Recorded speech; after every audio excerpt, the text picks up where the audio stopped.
चलिए स्टार्ट करते हैं। आज जो हम चैप्टर पढ़ने जा रहे हैं हमारा मैथ्स का चैप्टर नंबर 13 सर्कल्स पढ़ने जा रहे हैं, सर्किल के बारे में पढ़ने जा रहे हैं। ऑल्दो सर्किल्स के बारे में हमने उनका एरिया और सेमी सर्किल का एरिया, उनकी circumference, quadrant, concentric circles area wise पढ़ लिया है। पर ये बेसिकली जो है हमारा जो पार्ट है ये कॉर्ड से और आर्क से रिलेटेड, ठीक है, तो ध्यान से समझिए। सबसे पहले हम बात करते हैं सर्किल में कॉर्ड की। ध्यान से समझिए बच्चों। सपोज ये कोई हमारा सर्किल है जिसका सेंटर हमारे पास O है, तो कॉर्ड क्या होता है? कॉर्ड वो लाइन होती है जो सर्किल की सरकमफ्रेंस पर दो तरफ से टच होती है। तो यहाँ पर जो मैंने ए बी ड्रॉ किया है वो एक कॉर्ड है। साथ ही साथ इसमें ये भी हो सकता है कॉर्ड, सी डी भी हो सकता है, ये लीजिए। And the chord which passes through the center, which passes through the center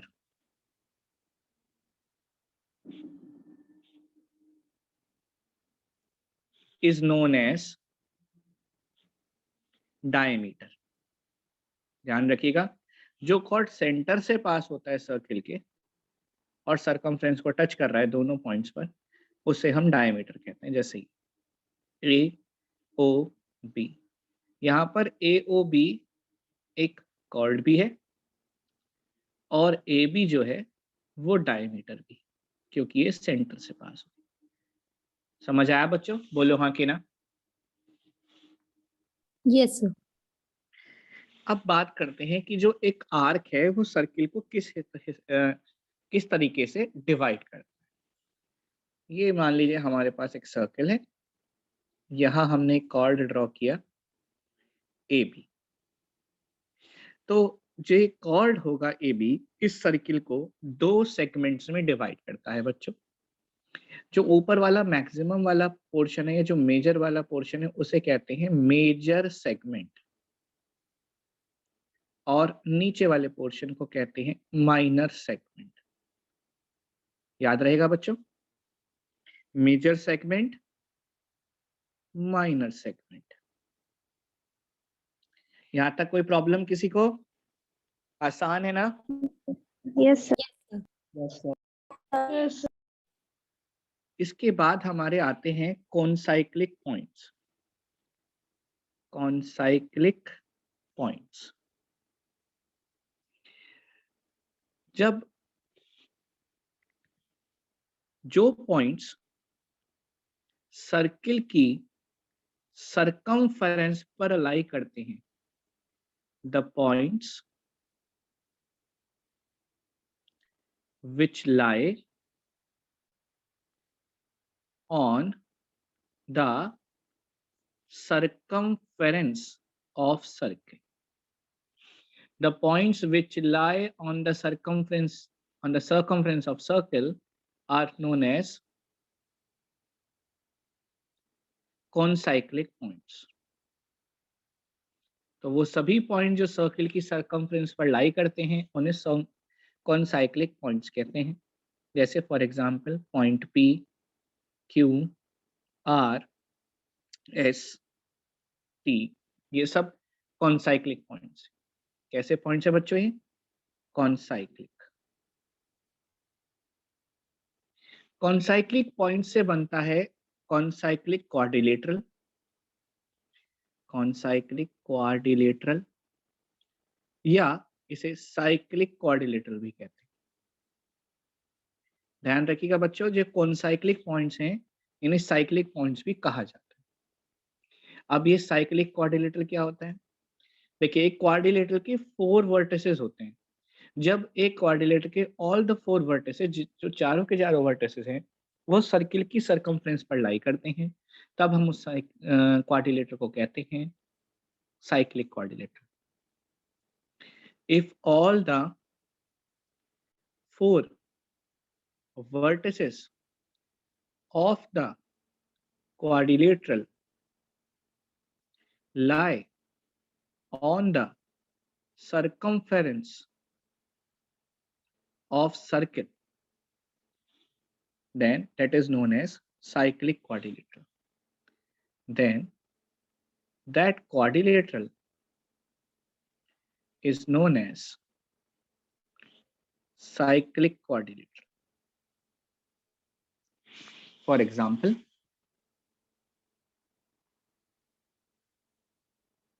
ये क्वाड्रिलेटरल यहाँ पर देखिए vertex A, vertex B, vertex C, vertex D, all 4 vertices circle की सरकमफ्रेंस पर लाई कर रहे हैं। बोलिए बच्चों, हाँ के ना? Yes, sir. तो इसको कहते हैं हम साइक्लिक क्वाड्रिलेटरल। ठीक है बच्चों। अब बात करते हैं मेजर सेगमेंट, माइनर सेगमेंट के बाद और साइक्लिक पॉइंट्स के बाद आर्क के बारे में। Arc and there measures. Sir concyclic quadrilateral कौन सा होता है? इसी को कॉन्साइक्लिक क्वाड्रिलेटरल भी कहते हैं बेटा। जो साइक्लिक है उसे ही कॉन्साइक्लिक क्वाड्रिलेटरल भी कहते हैं। नाम दोनों सेम है। कॉन्साइक्लिक क्वाड्रिलेटरल कह दीजिए, साइक्लिक क्वाड्रिलेटरल कह दीजिए, एक ही बात। ठीक है। Yes sir. नेक्स्ट हमारी प्रॉपर्टीज आती हैं बच्चों आर्क्स और उनके measures and there measures.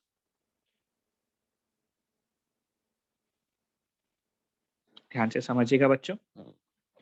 Suppose ये हमारे पास कोई सर्कल है, ये मान लीजिए हमारा एक पिज्जा समझ लीजिए, और पिज्जा से हमने जो है एक एंगल यहाँ से कट किया है कुछ इस तरह से। इसको सेंटर मान लेते हैं, ये ए मान लेते हैं, ये बी मान लेते हैं।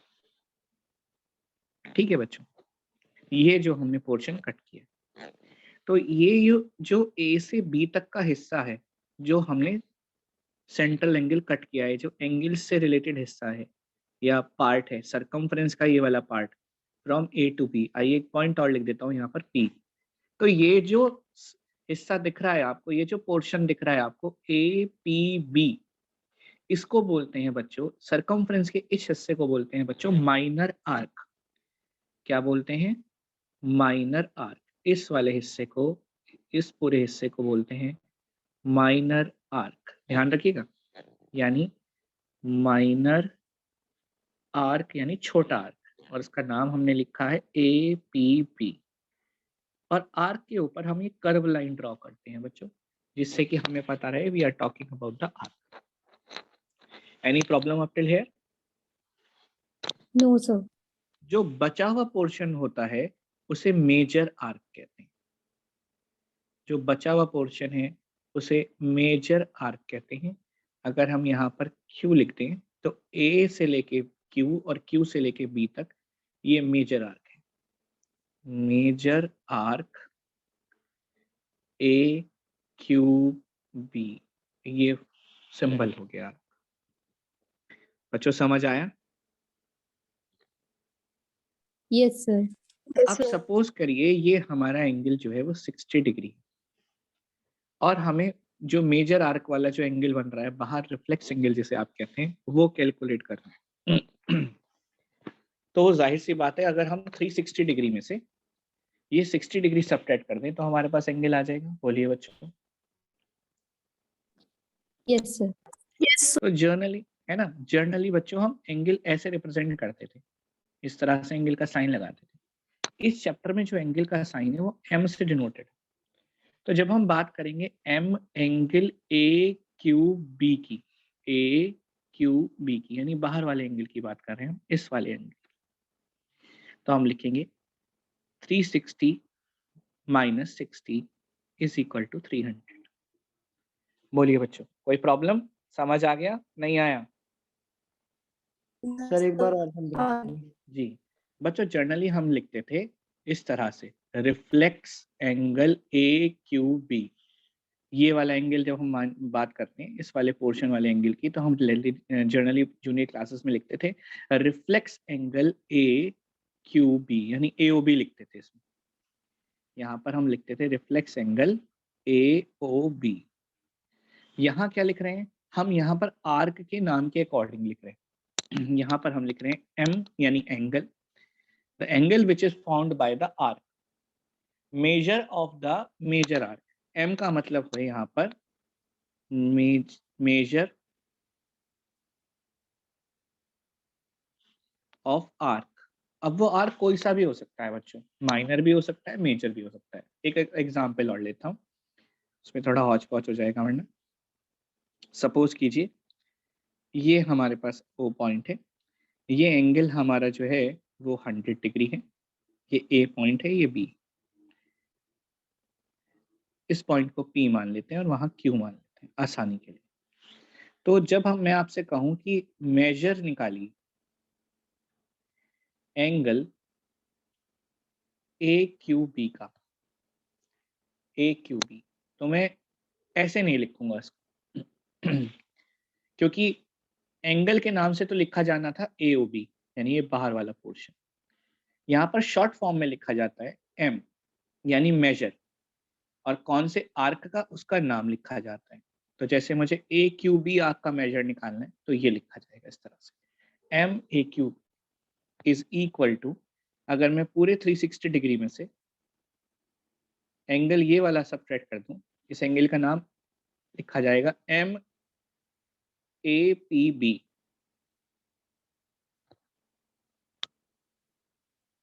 तो M A Q B is equal to 360 minus 100, m a q b is equal to 260 degree. अब इसको पढ़ेंगे क्या एम ए क्यू बी का मतलब? एम ए क्यू की का मतलब है मेजर ऑफ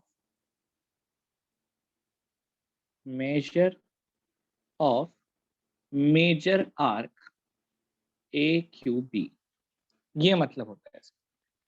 बोलो अनंत, अब समझ आया? Yes sir. है ना?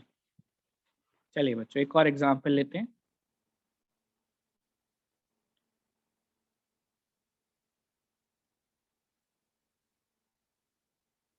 ए ओ बी सी डी। अब मैं आपसे कहूं बच्चों एम ए ओ सी, तो एम ए ओ सी का मतलब क्या है? मेजर ऑफ आर्क ए ओ सी। बात समझ आ रही है बच्चों? ए ओ सी की Yes, जगह sir. लिखेंगे A P Q, major of arc A सी,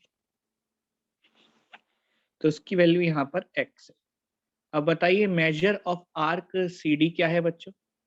उसकी वैल्यू भी x है। और बताइए major of arc B D क्या है या डी बी क्या है? X. x। और तीनों ही स्ट्रेट लाइन पे हैं, तो तीनों का सम कितने डिग्री होगा? 180 डिग्री। 180 degree. यानी x plus x plus x is equal to 180 degree, linear pair, या आप कह सकते हैं स्ट्रेट लाइन। और यहाँ से x की वैल्यू आप 60 निकाल सकते हैं आसानी से। तो जो मेजर आया आर्क AC का वो भी 60 डिग्री है, जो मेजर आया आर्क CD का वो भी 60 डिग्री है, और जो मेजर आया आर्क BD का वो भी 60 डिग्री। अब उम्मीद करता हूँ आपको थोड़ा समझ आया। बोलिए बच्चों। Yes, sir. यस है सर। ना? चलिए एक और एग्जांपल लेते हैं, फिर और अच्छे से समझ आ जाएगा। ट्राई करते हैं।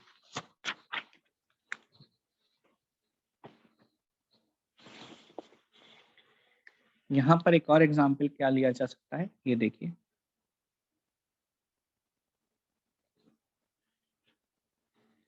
एक लाइन है हमारे पास यहाँ डायमीटर वाली BE,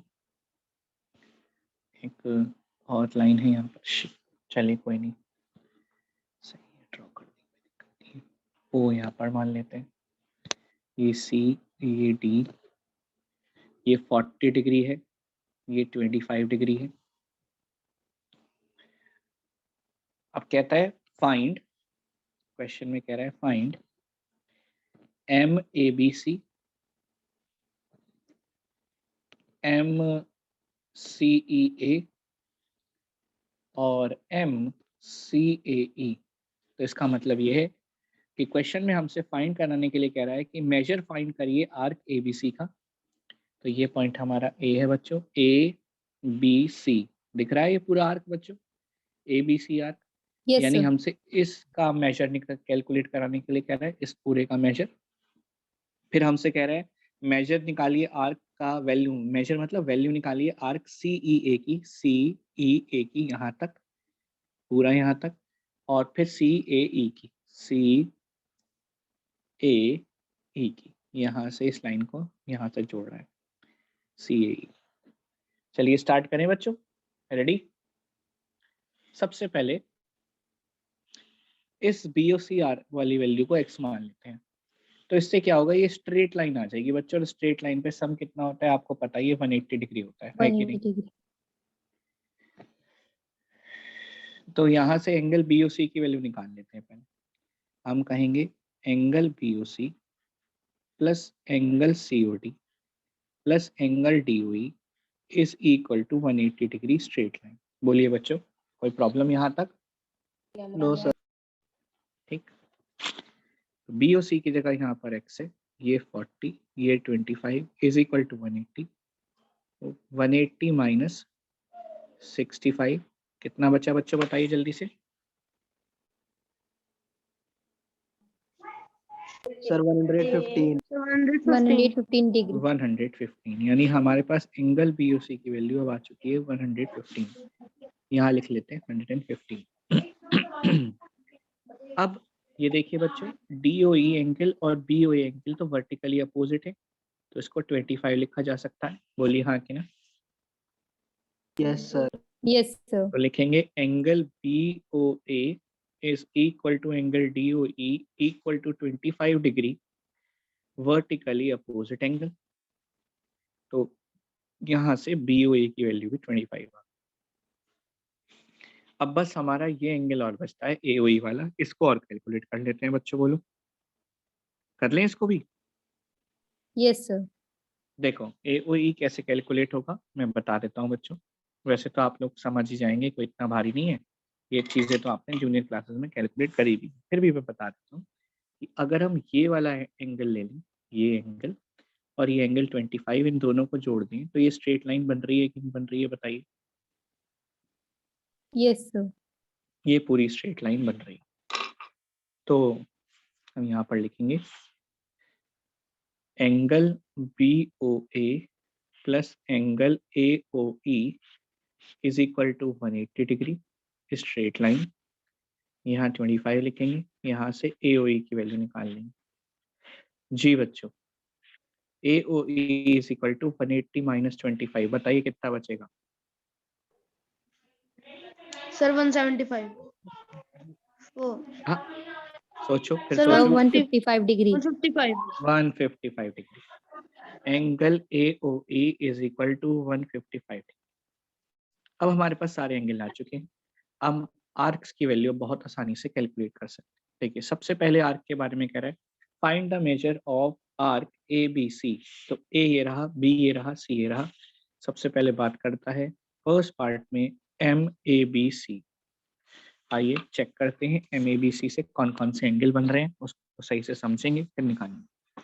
देखिए फोकस देखिए, जब हम बात करते हैं ABC की, तो यहाँ से A, ये B और ये C, यानी हम इस पूरी सरकमफ्रेंस यानी इस पूरे आर्क की बात कर रहे हैं। बोलिए बच्चों हाँ कि ना, इस पूरे आर्क, यस सर। यहाँ से यहाँ तक।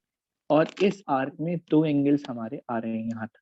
इस आर्क में ABC आर्क में दो एंगल्स हैं, एक 115 डिग्री और एक 25 डिग्री। बोलिए बच्चों हाँ कि नहीं। Yes sir. तो हम लिखेंगे कैसे, major of arc ABC, major of arc ABC हमें कैलकुलेट करना है। तो major arc ABC is equal to, सीधे सीधे आप ऐड कर सकते हैं, 115 प्लस 25, क्या आ जाएगा 140। ये लीजिए 140। सेकेंड पार्ट हमसे कैलकुलेट करा रहा है major of arc CEA। CEA आइए फोकस करते हैं CEA पर बच्चों। कहाँ पर है CEA, देखिए जरा चेक करिए। C कहाँ पर है, ये रहा। E कहाँ पर है, ये रहा। A कहाँ पर है, ये रहा। आपने ये भी 155 निकाल लिया है, अभी कैलकुलेट कर लिया। तो एक बार देख लेते हैं कहाँ से कहाँ चलना है। C से चलना है E तक और E से चलना है A तक। ये कंप्लीट आर्क की वैल्यू चाहिए आपको, यहाँ से यहाँ तक। इस कंप्लीट आर्क की वैल्यू क्या होगी, जिसमें हमारा क्या क्या जुड़ेगा, 40 डिग्री जुड़ेगा, 25 जुड़ेगा और क्या जुड़ेगा बच्चों, 115। बोलो हाँ कि ना। सर 155। सर 155। अच्छा 155, सॉरी। 155। तो 155 प्लस 25 प्लस 40 इस सबसे हमारा आर्क बन जाएगा CEA।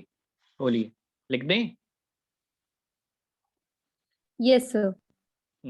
तो ये हो जाएगा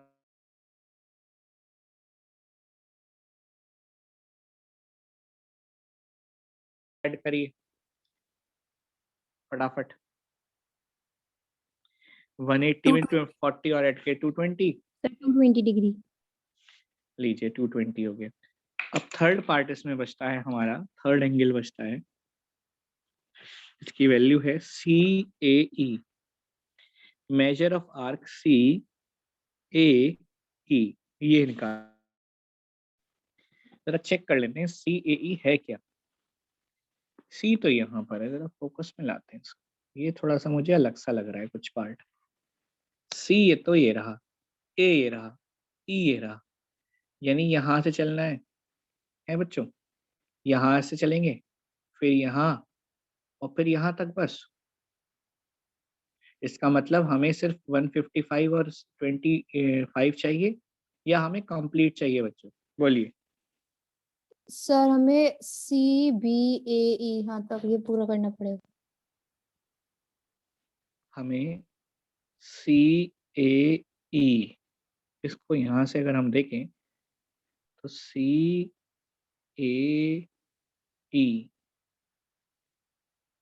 इसका कुछ पॉइंट समझ नहीं आ रहा है, क्या लॉजिक है इसका? आप लोगों को दिख रहा है कुछ? CAE,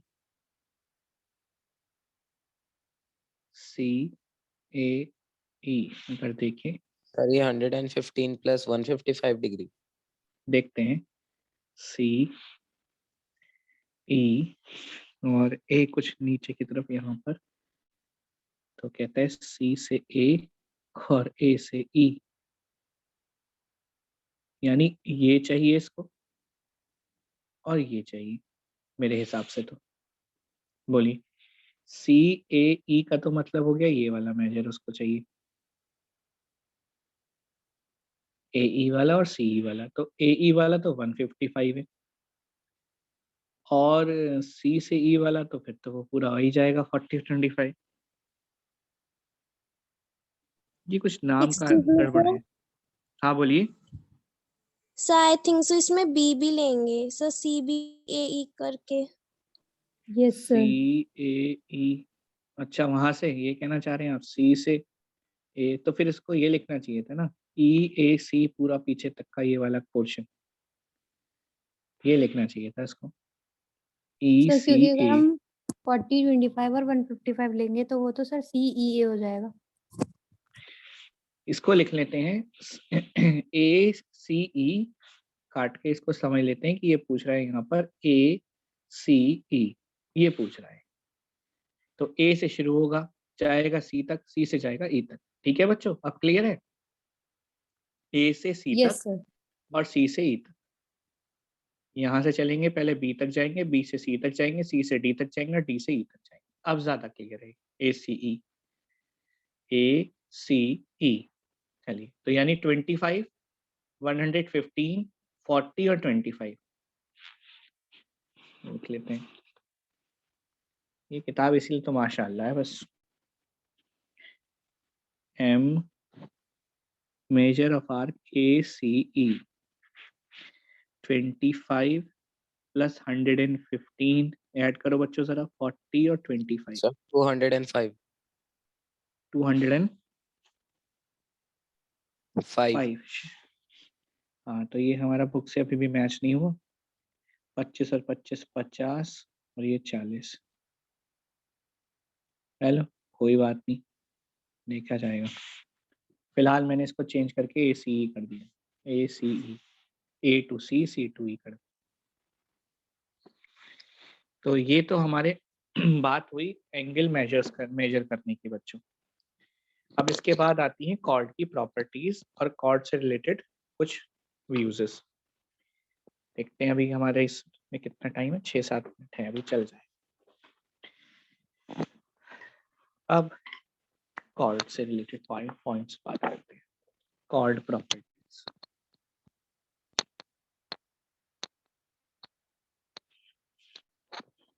कॉर्ड प्रॉपर्टीज में सबसे पहले आपने समझना होगा बच्चों, perpendicular from the center bisects the chord.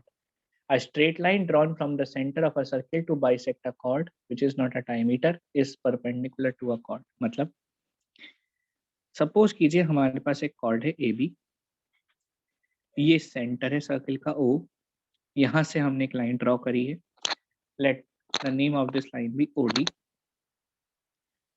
और ये लाइन OD इस chord को बाइसेक्ट कर रही है, और हमें क्या प्रूफ करना है?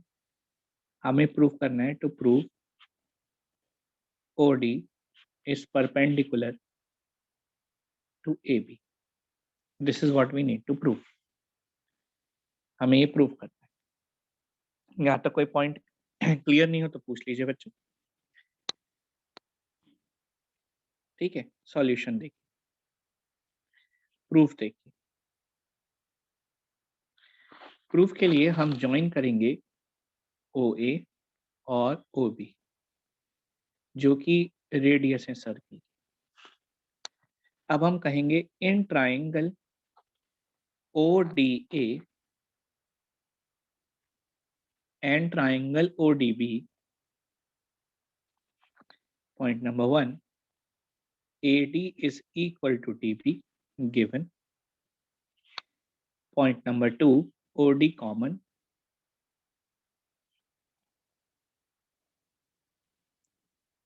Point number 3, OA equal OB, radii of same circle. This implies that triangle ODA congruent triangle ODB, बताइए बच्चों किस पोस्टुलेट से कॉन्ग्रुएंट हुए? SSS side side side. Okay, अब क्योंकि दोनों ट्राइंगल Yes, कॉन्ग्रुएंट हैं इसलिए एंगल ODA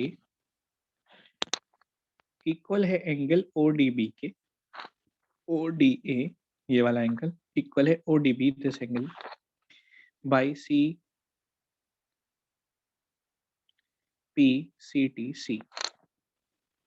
लेट करते हैं angle ODA equal to x, यानी इस एंगल को हम x मान लेते हैं।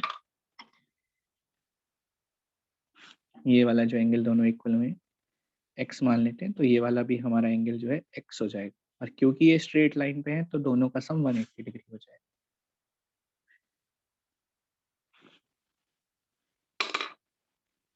तो angle ODA plus angle ODB ODB भी हमारा x is equal to 180 degree because they lie on a straight line. So x plus x is equal to 180, 2x is equal to 180, x is equal to 90, यानी ये angle 90 और ये वाला भी 90 है। तो हम कह सकते हैं कि जो OD है वो परपेंडिकुलर है AB. This implies that OD is perpendicular to AB, hence proved. अब हम इसमें क्या लिखेंगे? A line, एग्जाम में क्या लिखना है, किस रीजन कैसे किस तरह से लिखेंगे? A line drawn from center to bisect a chord is perpendicular to the chord. कि वो लाइन जो सेंटर से ड्रॉ होती है कॉर्ड को बाइसेक्ट करने के लिए वो परपेंडिकुलर भी होती है कॉर्ड। बोलिए बच्चों, समझ आया? yes sir. Should I repeat it again? एक बार और समझाऊं बच्चों या समझ बोलो? सर Yes, समझ sir, गए। समझ आ गया। समझ गए? क्या पॉइंट है कि जो लाइन सेंटर से ड्रॉ होती है कॉर्ड को बाइसेक्ट करने के लिए वो परपेंडिकुलर भी होती है कॉर्ड के। इट डजंट मैटर कि उसका जो अलाइनमेंट है वो क्या है, ये तो सिंपल फॉर्म्स ही हैं। अगर ऐसा नहीं हो तो ऐसा भी हो सकता है, जैसे फॉर एग्जांपल ये हमारा सर्किल है और इस तरह से हमारा एक कॉर्ड आया, CD कॉर्ड है, ये सेंटर है, इससे परपेंडिकुलर एक लाइन हमारे पास ये दोनों कॉर्ड कहता है क्वेश्चन में, ये ई बाब मार्क्ड है, बाइसेक्ट हो रहा है, तब भी हम कहेंगे कि जो OE है वो परपेंडिकुलर है CD के। ठीक है ना? irrespective Yes, of the sir. position it doesn't matter. Okay, yes Yes, sir. ठीक है, ओके।